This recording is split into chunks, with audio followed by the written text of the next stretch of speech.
قال الله هذا يوم ينفع الصادقين صدقهم لهم جنات تجري من تحتها الأنهار خالدين فيها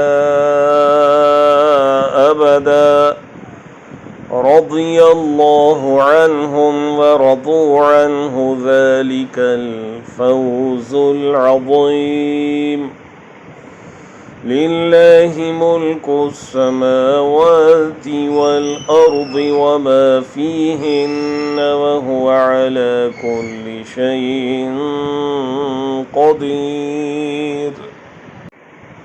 Allah will say, this is the day when the truthful will benefit from their truthfulness. For them are gardens in paradise, beneath which rivers flow, wherein they will abide forever, Allah being pleased with them, and they with Him.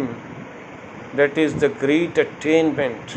To Allah belongs the dominion of the heavens and the earth, and whatever is within them, and He is over all things competent.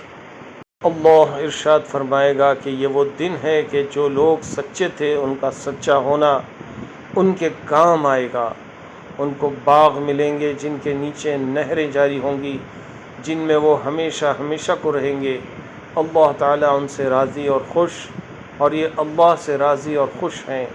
ये बड़ी भारी कामयाबी है।